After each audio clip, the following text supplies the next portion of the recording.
और चलिए आगे बढ़ते हैं। अब खबर छांगुर से जुड़ी हुई है। आपको बताते हैं एटीएस का छांगुर पर लगातार शिकंजा कसता जा रहा है। तो वहीं छांगुर का एक और करीबी गिरफ्तार कर लिया गया है। छांगुर का करीबी रशीद गिरफ्तार किया जा चुका है। छांगुर गैंग का सक्रिय सदस्य था रशीद, जिसे गिरफ्तार किया गया है। एटीएस ने छांगुर के एक और करीबी पर शिकंजा कसा है। आपको बता दें छांगुर के करीबी रशीद को एटीएस ने बलरामपुर के मधपुर गांव से गिरफ्तार कर लिया है। एटीएस की तरफ से एफआईआर दर्ज की गई, जिसमें रशीद का नाम शामिल था। तो वहीं रशीद छांगुर गिरोह का एक एक्टिव सदस्य है और वो छांगुर के इशारे पर लोगों का अवैध धर्मांतरण कराता था।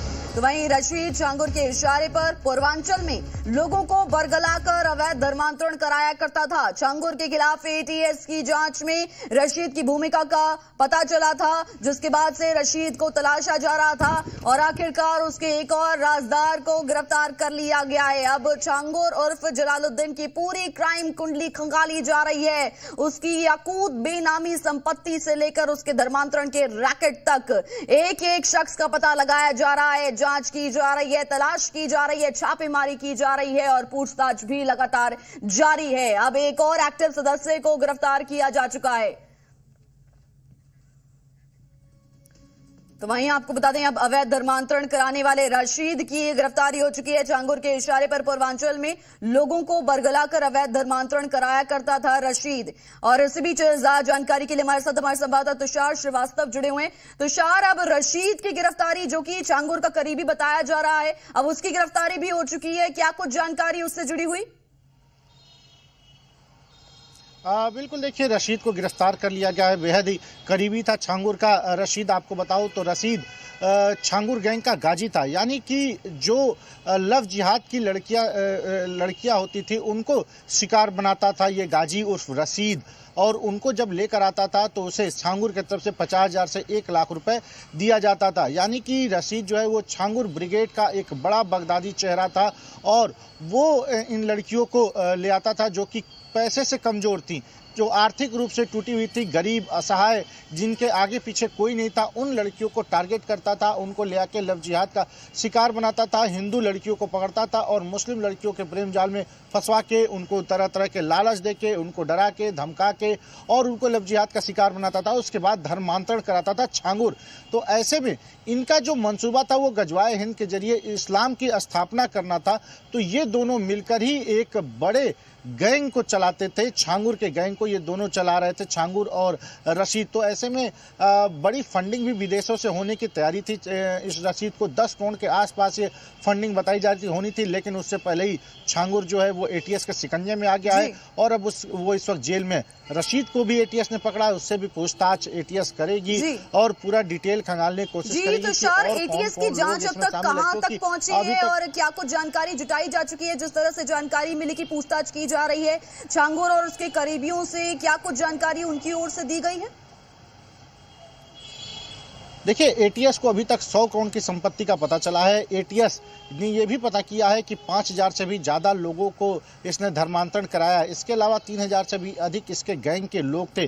तो एटीएस लगातार इसमें इंक्वायरी कर रही है। एटीएस ने 7 दिन की रिमांड पर छांगुर को लेकर आई थी और एटीएस उससे पूछताछ की।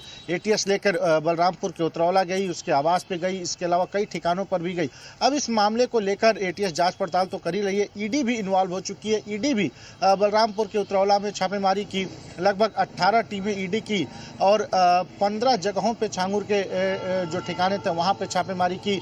विदेशी फंडिंग भी ईडी के हाथ लगे हैं, जिसमें यूएई, दुबई और अलग अलग देशों से उसको पैसे मिले हैं। इसके अलावा मुंबई के माहिम, बांद्रा में भी ईडी ने छापेमारी की, जहां पे उसके साथी शहबाज शेख के यहाँ भी ईडी ने छापेमारी की। 1 करोड़ रुपए का लेन देन मिला है, जिसको छांगुर शहबाज शेख के अकाउंट में 1 करोड़ रुपए डाले थे। तो ऐसे तमाम एविडेंस इस वक्त ईडी और एटीएस के हाथ लगे हैं, जिसकी जांच पड़ताल कर रही है और जल्द ही जो सबूत इकट्ठा हुआ है उसका पर्यवेक्षण करने के बाद ईडी छांगुर को दोबारा से रिमांड पर लेकर पूछताछ कर सकती है। यहाँ तक कि लखनऊ में सीजीएम का जो बाबू है राजेश उपाध्याय, उसके यहाँ भी ईडी ने छापेमारी की। वहाँ से भी तमाम एविडेंस कलेक्ट किए हैं। जमीनों की खरीद फरोख्त के कागजात भी सब रजिस्ट्रार कार्यालय से ईडी को मिले हैं। तो ऐसे तमाम जो कागजात हैं वो ईडी के पास और एटीएस के पास मौजूद है, जिनका पर्यवेक्षण किया जा रहा है। तो जल्दी इनके ऊपर और संपत्ति होने की बात कही जा रही है और कई ट्रांजैक्शंस भी मिले हैं। किसकी ओर से राशि ट्रांसफर की की गई, कहां खर्च की गई, कितनी राशि थी, क्या इसको लेकर कोई डिटेल्स? देखिए 100 करोड़ की संपत्तियों के बारे में अभी तक पता चला। इसके अलावा नेपाल में 100 बैंक खातों के बारे में भी मालूम चला है एटीएस को कि अलग अलग जगहों से जो बैंक है वो नेपाल में पैसे डाले जाते थे और जो इसके लड़के थे, जो इसके ब्रिगेड के लोग थे छांगुर के, वो इन पैसों को सीडीएमए मशीन के माध्यम से ले आते थे और छांगुर तक पहुंचाते थे। तो ऐसे में इन दोनों इसका पूरा सिंडिकेट खंगाले जा रहे हैं। तो अभी तक जो पैसों का लेन देन मालूम चला वो पाकिस्तान से, सऊदी से, दुबई से, यूएई से, मतलब अलग अलग जगहों से इन पैसों को बरामद किया गया है जो कि छांगुर के पास पहुंचे। तो इन सारे ट्रांजैक्शन के बारे में जानकारी जुटाई जा रही है, तमाम डॉक्यूमेंट जो है वो कलेक्ट किए जा रहे हैं। तो ऐसे में तमाम संपत्तियों के बारे में मालूम चला है। उतरौला में जो संपत्ति है, इसके अलावा मुंबई, पुणे, तेलंगाना, जहां जहां इसकी संपत्ति है उसके बारे में भी मालूम चला है। अवैध संपत्तियों पे बुलडोजर तो चला ही चला है, इसके अलावा कार्रवाई भी की जा रही है, संपत्तियों पर जब्ती की भी कार्रवाई की जा रही है। साथ ही आपको बताऊं तो जो ये संपत्तियां हैं, जो ये बैंक के ट्रांजैक्शन है, account HDFC bank, bank of Baroda, अलग अलग बैंकों में ये अकाउंट्स खुले हुए थे, उन बैंकों से भी अब डिटेल मांगी गई है एटीएस की तरफ से, ईडी की तरफ से, कि उन बैंकों का डिटेल भी इनको दिया जाए। क्योंकि अभी तक जो लेन देन हुआ है वो करोड़ों लेन देन हुआ है और जो फंडिंग हुई है वो नेपाल के रास्ते से ज़्यादातर फंडिंग हुई है। तो इसके जो ब्रिगेड के लोग थे वो ज़्यादातर नेपाल के, जैसे श्रावस्ती, महाराजगंज, बहराइच, पीलीभीत, लखीमपुर, जो तराई बेल्ट है यानी जो नेपाल का बॉर्डर है, उन जगहों पर इनके लड़के थे छांगुर के और वहां से ये लोग ट्रांजैक्शन करते थे, मनी का रोटेशन करते थे। तो इन सब के बारे में जो ट्रेल मिल रही है उससे अब ईडी और एटीएस दोनों जांच कर रही है। जी बिल्कुल तुषार, बहुत शुक्रिया आपका तमाम जानकारी के लिए, जी भारत के साथ जुड़ने के लिए। तो छांगुर गैंग के सीक्रेट कोड का खुलासा हो चुका है। आपको बता दें अलग अलग कामों के लिए खास कोड वर्ड उसने तैयार किए हुए थे और गैंग ने आपसी बातचीत के लिए कोड वर्ड्स रखे हुए थे, धर्मांतरण से लेकर युवतियों से लेकर अब तमाम जो शब्द हैं उनके लिए कोड वर्ड तैयार किए गए थे। ये जानकारी निकलकर सामने आ रही है। छांगुर ने किस तरह से अपना नेटवर्क तैयार किया हुआ था, किस तरह से अपना प्लान तैयार किया हुआ था, खास कोड वर्ड तैयार किए हुए थे। अब इन तमाम बातों के खुलासे हो रहे हैं जैसे जैसे जांच आगे बढ़ रही है। एटीएस लगातार पूछताछ कर रही है, एसटीएफ की टीम लगातार जांच कर रही है, पुलिस लगातार कार्रवाई करने में जुटी हुई है। कई लोगों के खिलाफ मामला दर्ज किया गया है, कई लोगों को गिरफ्तार किया गया है, उनसे पूछताछ की जा रही है। अब परत दर परत इस मामले से तमाम राजों से पर्दा उठता हुआ दिखाई दे रहा है। छांगुर गैंग के सीक्रेट कोड का अब खुलासा हुआ है कि उसने अलग अलग शब्दों के लिए कोड तैयार किए हुए थे। वहीं जलालुद्दीन और छांगुर पर बड़ी कार्रवाई हुई है। आपको बता दें ईडी जब्त करेगी छांगुर की 10 प्रॉपर्टी, ये जानकारी निकलकर सामने आ रही है। जांच में सामने आई छांगुर की संपत्तियां अब जब्त की जाने वाली हैं। ईडी ने 14 ठिकानों पर छापेमारी की थी। इससे पहले आपको बता दें उत्तर प्रदेश के बलरामपुर से लेकर मुंबई के 2 ठिकानों पर छापेमारी की गई थी। तो वहीं कुल 14 ठिकानों पर छापेमारी कल ईडी ने की थी और अब उसकी 10 संपत्तियों को कुर्क किया जाने वाला है। कल मुंबई में बांद्रा ईस्ट और माइम वेस्ट में 2 ठिकानों पर छापेमारी हुई थी और शाहिद शेख नाम का एक शख्स गिरफ्तार किया गया था। अब उससे भी पूछताछ की जा रही है। तो वहीं ईडी को जो प्रॉपर्टीज मिली हैं अब वो कुर्क की जाने वाली हैं। जांच में सामने आई छांगुर की संपत्तियों पर अब छापेमारी हो चुकी है और आपको बता दें अब उन्हें सीज किया जाने वाला है। बड़ी खबर जलालुद्दीन और छांगुर से जुड़ी हुई निकलकर सामने आई है।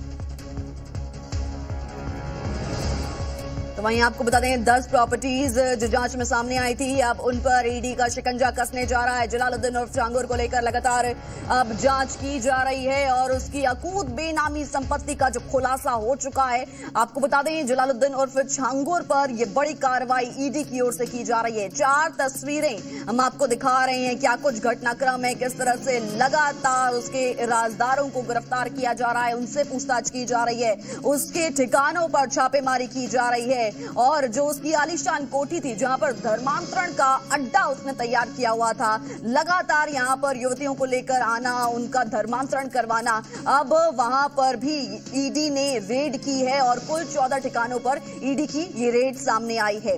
आपको बता दें अब शहजाद शेख से लेकर नवीन से लेकर कई लोगों की गिरफ्तारी हो चुकी है। जो तमाम राजदार थे अब वो सच उगलते हुए दिखाई दे रहे हैं। अब पूरी क्राइम कुंडली छांगुर की खंगालने मामले में ईडी की टीम जुटी हुई है और आपको बता दें एटीएस लगातार पूछताछ कर रही है। छांगुर गैंग पर बड़ी चोट करने की तैयारी में है ईडी की टीम। 10 ठिकानों को अब यहां पर छापेमारी में शिकंजे में कसा गया है और उसके बाद 10 प्रॉपर्टीज को सीज किया जाने वाला है, ये जानकारी निकलकर सामने आई है।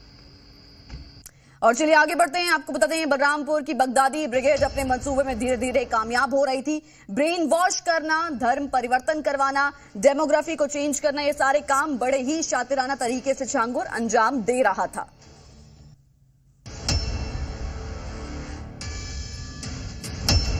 छांगुर का धर्मांतरण कोड धरती पलट।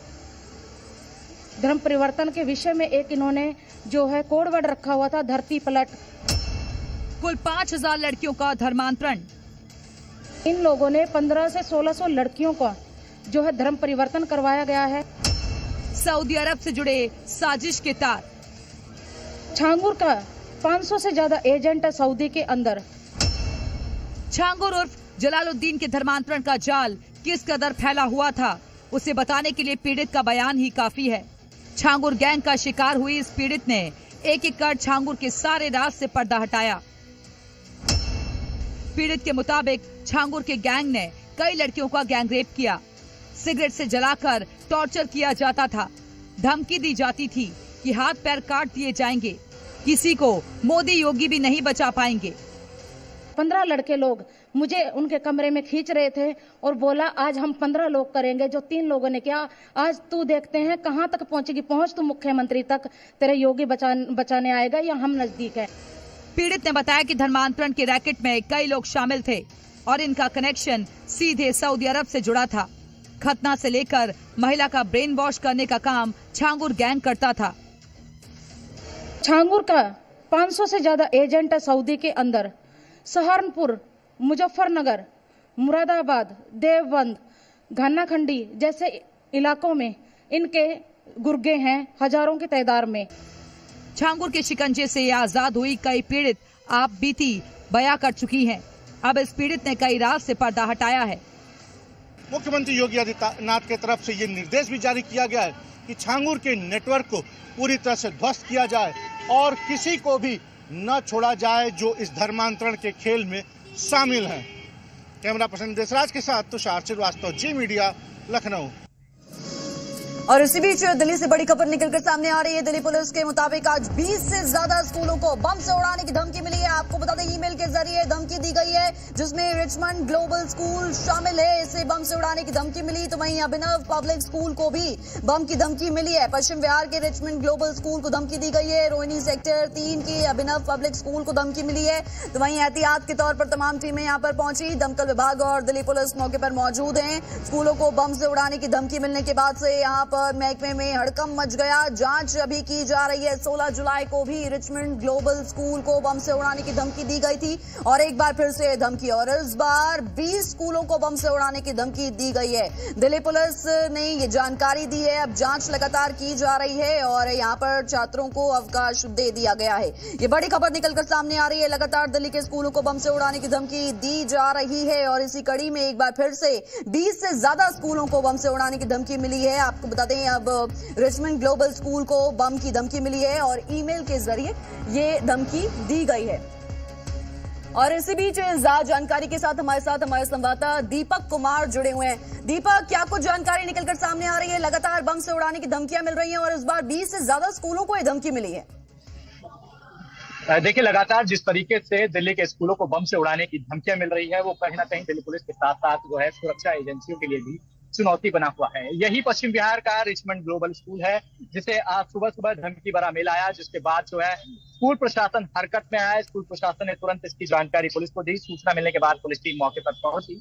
मामले की गंभीरता को देखते हुए बॉम्ब स्क्वाड सहित तमाम टीमों को मौके पर बुलाया गया, जिसके बाद सर्च ऑपरेशन चलाया गया और स्कूल के कोने कोने को छान मारा गया। लेकिन इस सर्च ऑपरेशन के दौरान कोई भी संदिग्ध वस्तु नहीं मिली जिसे कहा जा सके ये विस्फोटक पदार्थ है।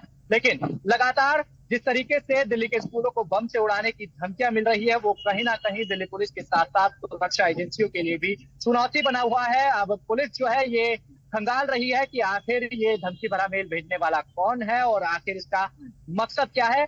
ये लगातार जिस तरीके से इससे पहले भी जो है कई बार स्कूलों को बम से उड़ाने की धमकी मिली और आज भी करीबन 20 से ज्यादा स्कूलों को जो है ये धमकी भरा मेल आया, जिसके बाद इन स्कूलों में अफरा तफरी का माहौल देखने को मिला। तमाम जो बच्चे थे उनके अंदर भय का माहौल देखने को मिला, खासतौर से जो पेरेंट्स के मन के अंदर जो है डर का माहौल देखने को मिला। तो कहीं ना कहीं जी, इन ईमेल्स को लेकर लगातार जांच भी की जा रही है। क्या इसको लेकर कोई जानकारी कहां से आए, ये मेल्स, आईपी एड्रेस क्या है, और जो स्कूलों को लगातार धमकी मिल रही है क्या सेम ईमेल एड्रेस से धमकी दी जा रही है? देखिए, अभी तक ये इसको लेकर कोई भी जो है पुलिस का आधिकारिक बयान सामने नहीं आया है, लेकिन पुलिस की जो है साइबर सेल इस पूरे मामले को लेकर जांच कर रही है कि आखिर किस आईपी एड्रेस से ये मेल आ रहा है और इसको भेजने वाला कौन है, क्योंकि जब तक ये ट्रैक नहीं हो पाएगा कि इनका आईपी एड्रेस क्या है, तब तक ये कह पाना जल्दबाजी होगी। तो इसको लेकर लगातार जो है दिल्ली पुलिस की साइबर सेल लगातार इस काम में जुटी हुई है और लगातार जल्द से जल्द ये आश्वासन है, जल्द से जल्द हो सकता है कि ये पता भी लग जाए कि आखिर ये धमकी भरे मेल भेजने वाला कौन है। जी।